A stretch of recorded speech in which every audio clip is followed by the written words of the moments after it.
Good afternoon. Okay, everyone should have in front of them our submission.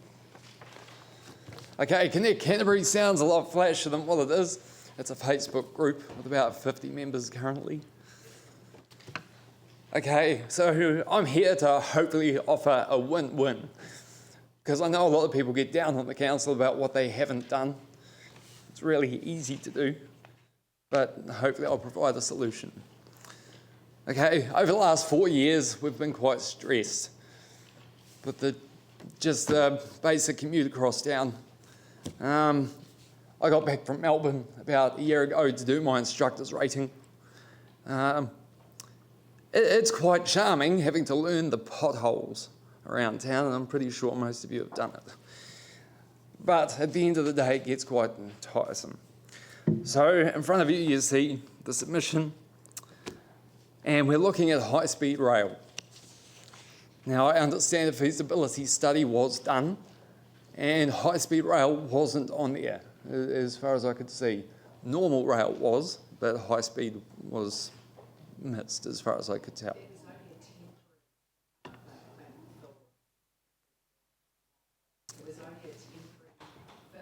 Yep. It wasn't the permanent. We're doing further work on rail, aren't we, Phil? ECAN are leading a further study to back up to follow up on what had already been done. Okay. But the studies that they looked at were how it would work, say from Rangiora and Kaiapoi, say, coming in, and possibly two from Ralston. So that was as far as it got. Okay. Yeah. I didn't find that one. Yeah, but I mean, anything compared to the roads at the moment would be high speed. Would be fantastic, right. Okay, so Queensland have high-speed rail, and they're on the same gauge that we are, which is 1,067 millimetre rail. Okay, it's not overly wide and generally hasn't been conducive to high-speed rail until the tilt train was created, which reaches speeds of up to 200 kilometres an hour. If we could have that rocking around the city, I think life would be a lot easier on the commute.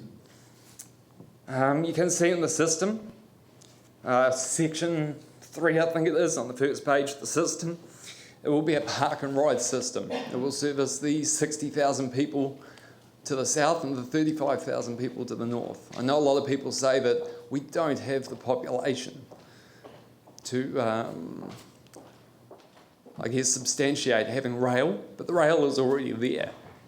Wellington have a comprehensive rail system with a population of 380,000. Canterbury's Christchurch City alone has 375, with the surrounding areas. 500,000 people live in the Canterbury area. So we'll be utilising the Queensland Rail model, which is the tilt train, with a capacity of 300 people and top speed of 200 kilometres an hour. We'd have 3 of those running mostly between Rolleston and Rangiora, with another 3 Regio swinger type, which also run up to 160 kilometres an hour. Now, where's the money going to be made? The tilt trains, which would run across the city during the peak hours in the morning, we'd send out to the likes of Dunedin, Greymouth and Picton. The Dunedin trip would take 2 hours and 15 minutes, which puts us in the realm of taking a plane. So on the next page, you'll see the economic impact. Okay, so due to the speed of the service over the distance and going from city centre to city centre, it is comparable to taking a plane with Air New Zealand, so we'd be in direct competition with. Also along those routes, intercity would be affected and other bus operators. The land demand along those routes would increase, which would lower the demand on the city and the city's infrastructure itself.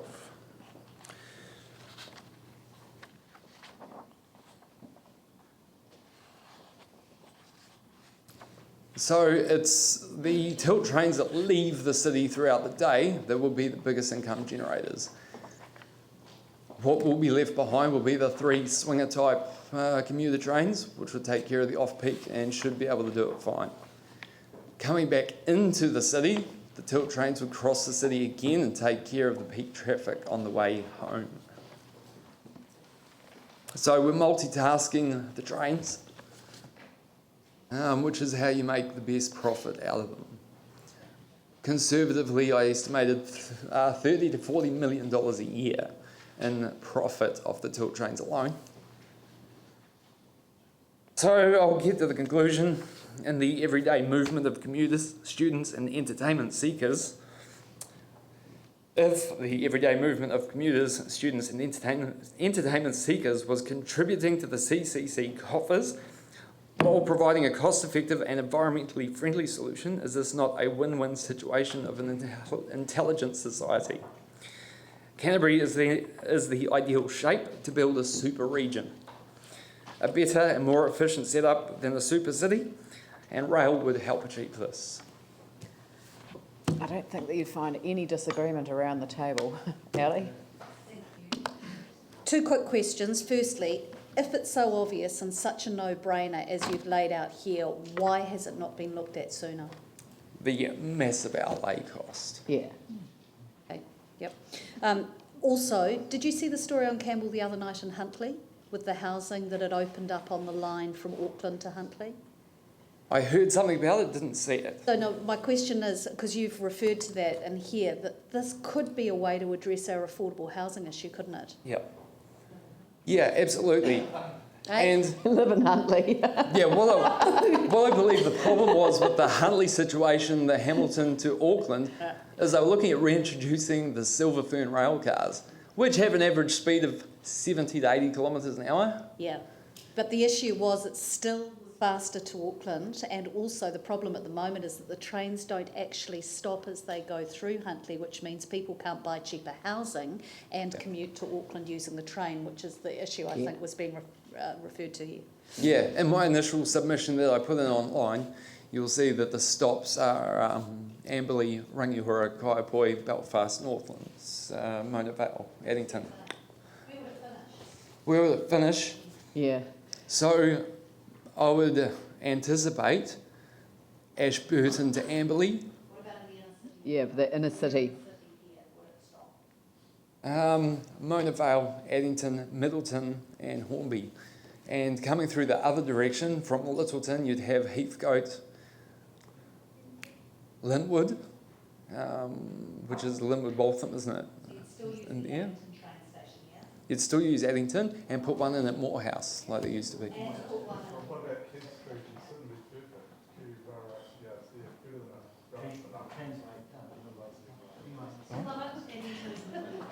It is in the middle of nowhere, but it would service Hagley quite easily. It services the, put one in a Morehouse, yeah. Anyway, but in terms of the LTP, I think that we're going to have to wait until the ECAN report comes. But it is something that's on the agenda. I mean, we've all raised questions with Kiwi Rail about it. You know, that yes, our gauge will take high speed. Yes, our gauge will take light rail. So there are a range of options. But in terms of accessing that line, you know, there are, as you say, huge capital costs involved. But you know, it's something that I don't think it's going to go away, especially if our region grows, as it potentially could over time. Yep. Yes, you can ask one final question because it's not even time yet.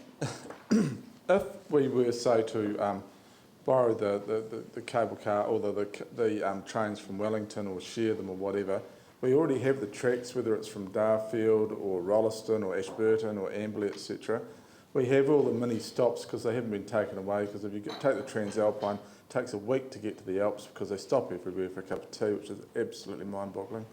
And then we've got some yards that we could negotiate with Kiwi Rail. So what is the huge cost in doing this?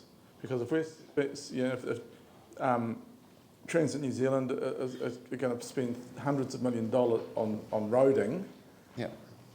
if we transferred that to the rail network, what would The huge cost would be the rolling stock. A tilt train on its own is anywhere from $50 to $100 million by itself. But if we skipped the fast trains and borrowed slow trains, if you like, or Yep. I really like, right, rather than starting with the flash model, we start with steps and go from there. And this is where the feasibility study kicks in, and I think Yep. a lot of people would just go too slow. Maybe. But it would be a lot harder to generate the sort of interest required to actually push that model. Okay. It's all about speed in this day and age. We were rail travellers once, and then the car came along where we could do 100 kilometres an hour to a train 70. So we all changed. Thank you, it's great. Great. Thank you very much. Cheers. Katie Nimmo?